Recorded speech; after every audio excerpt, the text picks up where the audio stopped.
Bonjour et bienvenue pour cette super lune, pleine lune d'août 2024. Alors, qu'est-ce que c'est qu'une super lune? Une super lune, comme je l'explique sur mon espace Patreon et comme je te l'explique là maintenant pour que tu en profites aussi, toi qui m'écoutes. Eh bien, une super lune, c'est quand le périgée est très court. Je sais, moi aussi, direct, je me suis demandé qu'est-ce que c'est ça que le périgée. Alors, tout simplement, eh bien, l'orbite de la Lune autour de la Terre forme une ellipse et n'est pas rond. Voilà, tout simplement, une ellipse, c'est un peu ovale. Et donc, il y a des moments où notre satellite naturel, qui est la Lune, satellite de la Terre, eh bien, il passe près ou il passe loin. Donc, le périgée, c'est le moment où la Lune est la plus proche de la Terre. Et les effets ont donc plus d'influence sur nous. Et c'est différent de l'apogée, qui est plus éloigné. Alors, le périgée, c'est quand c'est le plus près, et l'apogée, c'est quand c'est le plus loin, le plus éloigné. L'astre lunaire est particulièrement gros et lumineux. À ce moment-là, n'est-ce pas? Au moment du périgée. Voilà. Je me suis laissée distraire par du passage derrière moi. Alors, cette super lune, elle est dite lune de l'esturgeon, mais pas que.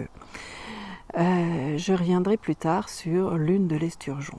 Alors, les mots-clés de cette super lune d'août 2024, qui est valable aussi pour les autres pleines lunes d'août, c'est la chance, l'abondance, l'opportunité, la résolution de problèmes, la positivité. Alors pourquoi esturgeon?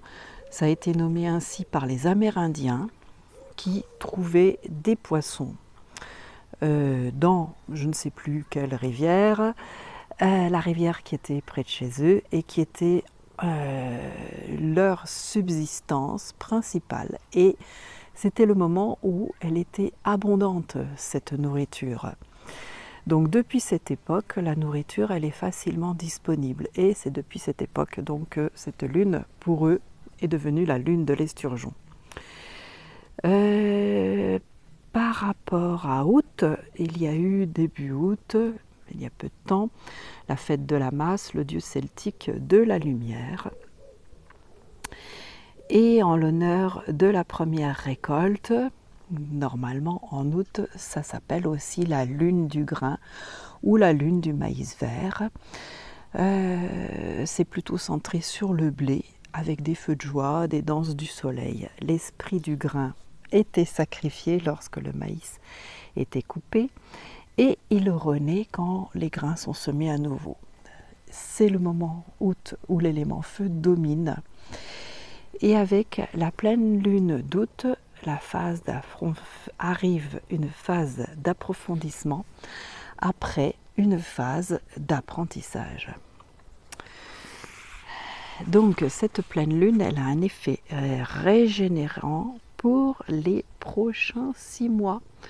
Pour ceux et celles qui trouvaient que le début de cette année était plutôt difficile, eh bien nous allons avoir une deuxième partie d'année qui va être plus chouette. Et août, c'est aussi le moment de récolter les herbes à faire sécher. Et c'est un petit peu comme ça que commence mon compte du mois d'août que tu peux retrouver en entier sur mon espace privilégié Patreon, dont le lien est sous cette vidéo. Cela commence comment?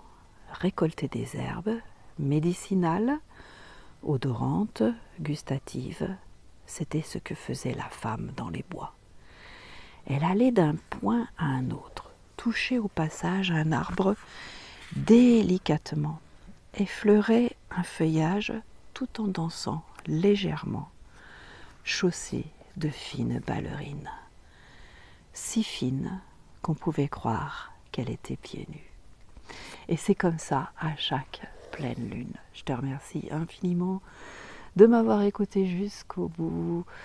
Que tu sois abonné, que tu ne sois pas abonné, peu m'importe, tu es là, tu m'as écouté, tu m'écoutes et je t'en remercie infiniment.